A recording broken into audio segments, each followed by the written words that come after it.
Welcome to Faith and Sustainability, a podcast where we look deeper into how our faith traditions inspire us to care for our common home. I'm your host and tour guide, Leonard Robinson. And I'm your co-host, Kat Doyle. This podcast is made possible from the generous support of Jamie Lanier, the Varlamov Family Foundation, Georgia Interfaith Power and Light, St. Francis Services, and Semco Atlanta. Okay, Leonard, today we're traveling around the globe to Uganda. Who's our guest? Today, Kat, we have Sarah Kirikumwino of Uganda. She's the leader of the Laudato Youth Initiative. She's going to share how her faith is fueling youth climate action from grassroots projects to global advocacy.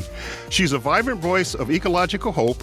She highlights why young believers are shaping the future of creation care. Sarah, welcome to the intersection of faith and sustainability. Thank you so much. I am so happy to be part of this podcast, and I look forward to good engagement and very good conversations about our faith and sustainability. Great. We really appreciate the fact that you're here. And right before we started, you told us that you are just coming home from a conference on sustainability and Laudato Si. Tell us a little bit about that conference and what you were doing there.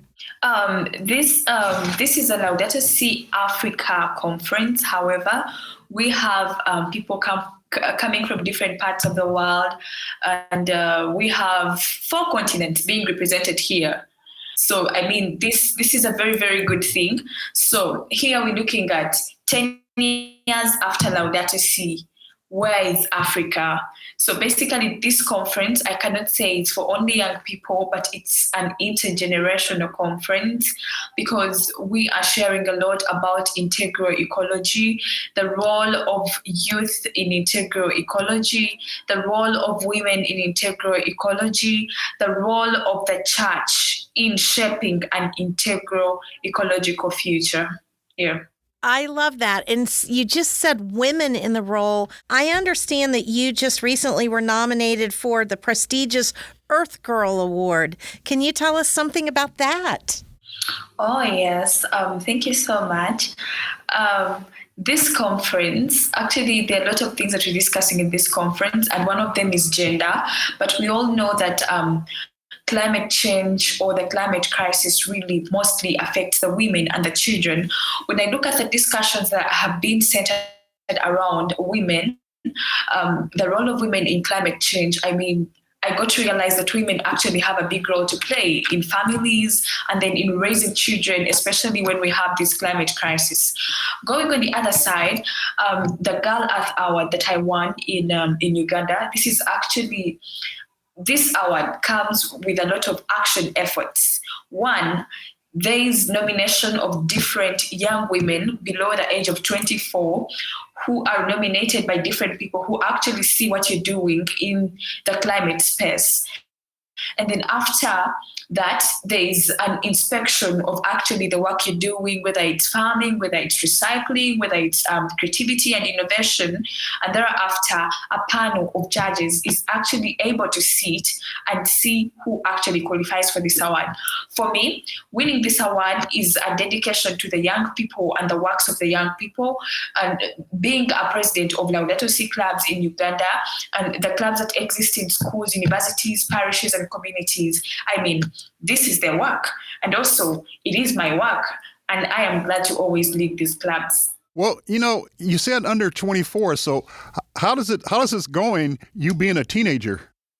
Okay, being under 24 is, I think, the most exciting thing of being a teenager or being at the youthful stage. This is a time for us to explore opportunities, especially in spaces where we feel like people are not included. When I go back to the encyclical Laudato Si, where we're talking about the cry of the earth and the cry of the poor, or the cry of the earth is the cry of the poor.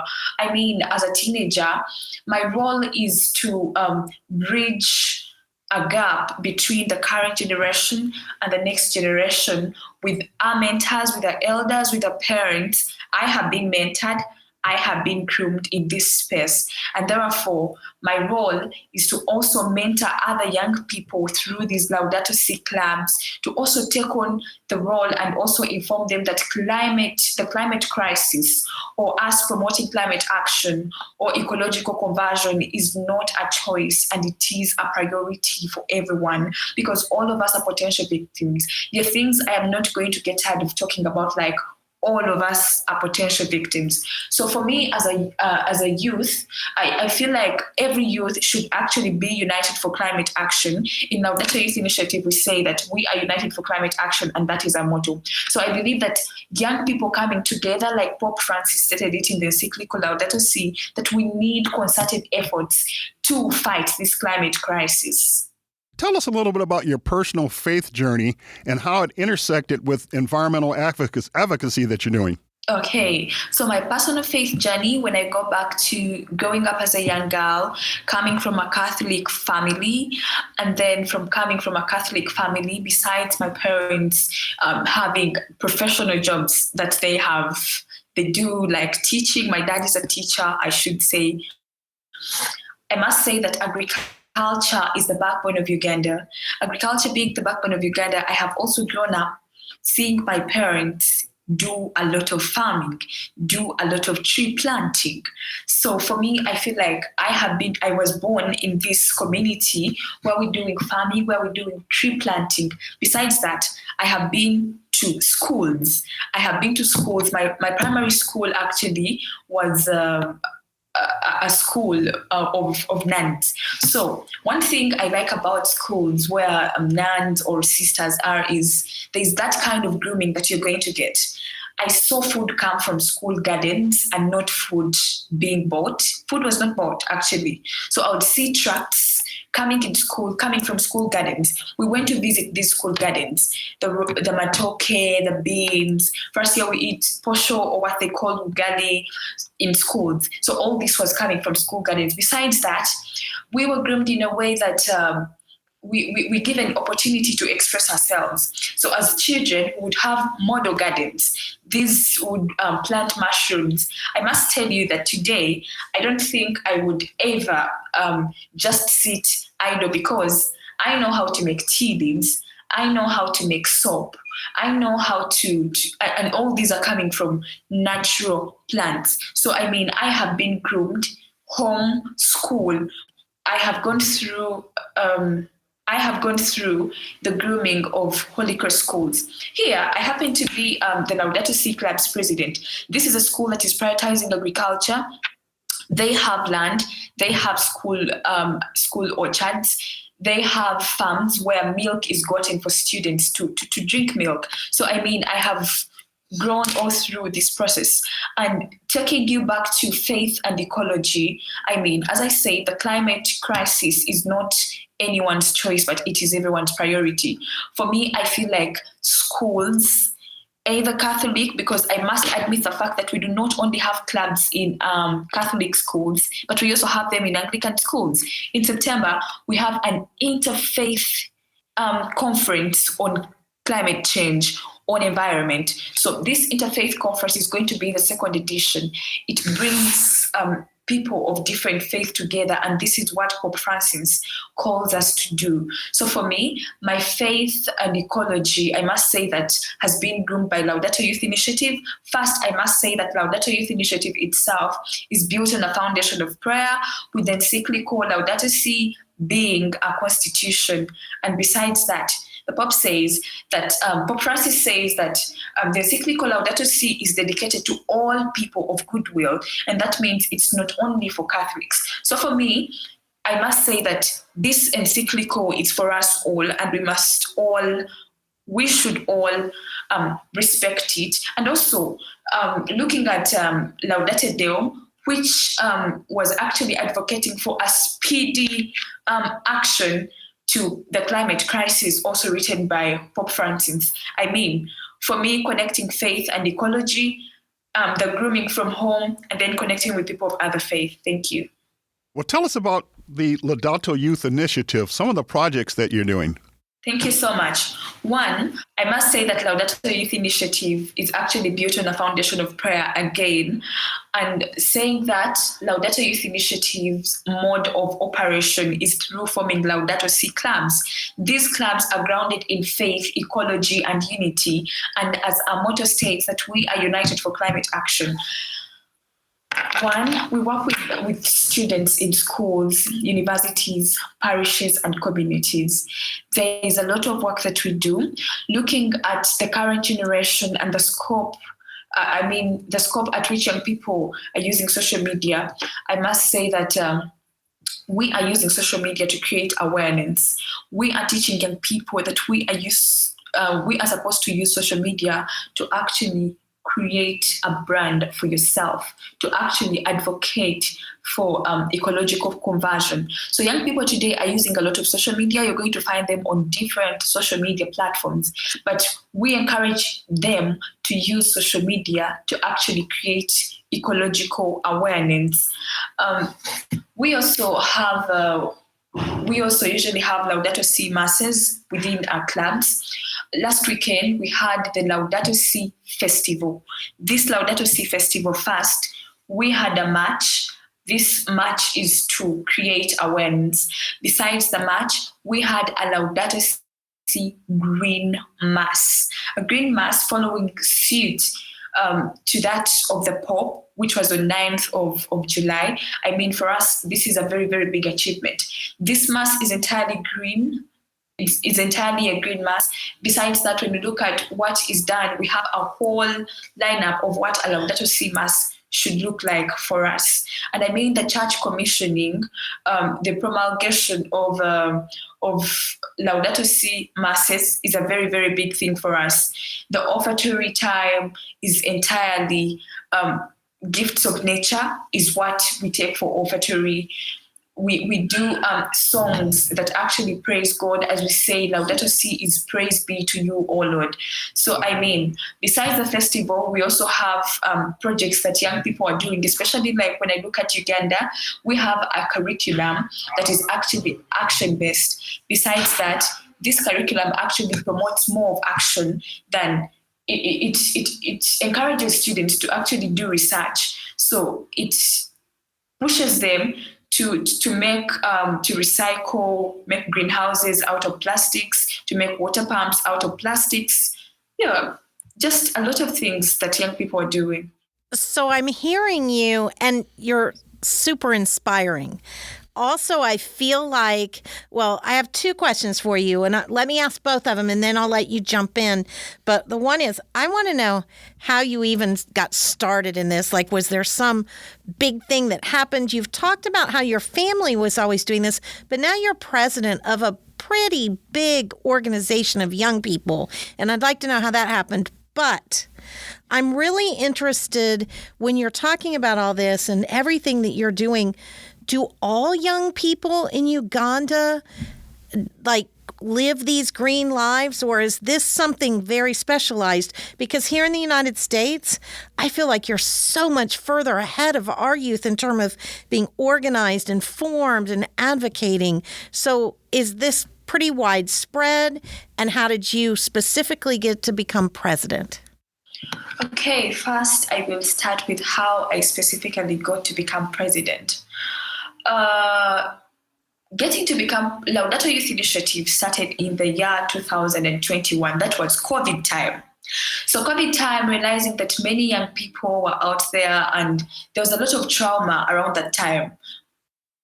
We are not going to school. We are home. Many young people are idle. This is when I get to learn about Laudato Si myself. So with getting to learn about Laudato Si, I started interpreting the encyclical from the first series to the last series. Also recently, I got to Laudato Deum, that was in 2023, as soon as it was released, and interpreted it. So how I get to become president is my mentor actually chose me to become president. This is a contract I signed to become president, to lead all these clubs of young people. When I go to these schools to talk to these young people, like I'm talking here today, I feel so great and I am overwhelmed by the works that these young people are doing. So becoming president is not actually the main thing. The main thing is what are young people doing? Are young people up for ecological conversion? Young people are actually supposed to bridge a gap between the current generation and the next generation.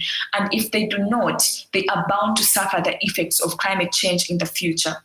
Now, going back to the first question, you asked me whether this is countrywide or it is just so specific in particular areas. Now, today, I must admit the fact that many people are talking about ecological conversion or even climate change itself. It may not be Catholic, but as Laudato Youth Initiative, we have established ourselves in different parts of Uganda, as I said, in schools, universities, parishes, and local communities. When these students do all these projects in schools, we follow them up to their homes because they usually get holidays. So we journey with them through our WhatsApp groups, our social media platforms, we engage them. These are all opportunities that are offered to them. So that means that there is a particular kind of grooming that they are going through. Besides that, we explore ways how youth-led and faith-based Laudato Si action response can transform hope into meaningful climate action, grounded in the principles of Laudato Si, care for creation and solidarity, united for climate action. So I must say that by mobilizing youth and amplifying their voices to foster collaborative grassroots solutions to climate change in our communities, we have encouraged young people to actually get up because, yes, we need the traditional wisdom from our mentors, but then we are going to be left in this alone. I must say that we have a key to unlocking a lot of possibilities. All we need is mentorship. All we need is support.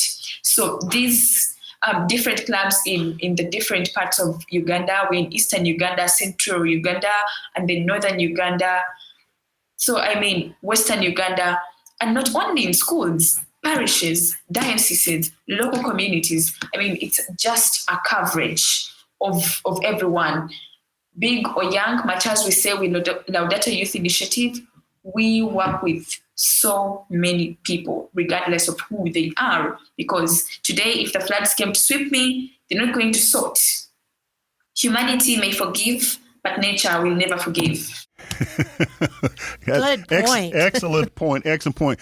Well, give us a call to action to faith leaders around the world. Okay, I must say that I think the church has a very big role to play in championing climate action. One, looking at the encyclical, looking at what is happening to our common home, looking at the human roots of the ecological crisis, looking at integral ecology, and then finally, what can we do about what is happening to our common home? I feel like the church actually is a better place to advocate for climate action. When we look at faith and ecology, there's a very, very big connection. From the beginning, when God created the world, he created the birds, he created me and you, and then he made man, who has a better understanding, to be a co-creator. So the co-creator, what is happening to our common home? Who is causing it? We are the very people who are causing what is happening to our common home, the climate crisis, and we are the solution. So I feel church leaders have a very important role to play in calling out young people, calling out everyone for climate action. Besides church leaders, parents are also leaders. Parents, I must say, godparents, they have given birth to us, and besides that, I believe that they also have a very important role in nurturing the young people, and so therefore I must say that the church having an important role to play. I think it is a matter of grooming. It is a matter of mentorship from home to the church to schools, because all of us are bound together in spirituality. Thank you. So I love what I'm hearing, but I'm also hearing something very interesting. In more developed countries, like here in the United States, we often sometimes will make excuses. We'll hear about how, well, we're doing our part, why aren't others that? But when I hear you talk about what the youth in Uganda are doing, I think it really brings or hits home for us that young people around the world, whether they're in a developed country, a developing country, an underdeveloped country, young people around the world are realizing that they are the answer, they are the solution, and they're taking action. So as we finish up today, we want to thank you so much for being a part of this, for sharing an awful lot of knowledge for somebody as young as you are, and for taking the time for our guests to know that it's about 10 p.m., almost 10 p.m. where you are, and we really appreciate you being up with us and being a part of this, even though this would be your home time. So thank you again. Thank you so much. All right. Well, that's a wrap for today. Stay connected with us on social media and share your thoughts using the hashtag Faith and Sustainability. And as always, don't forget to like, subscribe, and leave a review. It's important that we get those reviews to help stay on our journey. So until next time, Leonard, we will see you at the intersection of faith and sustainability. The preceding podcast is a production of the Roman Catholic Archdiocese of Atlanta. Copyright 2025.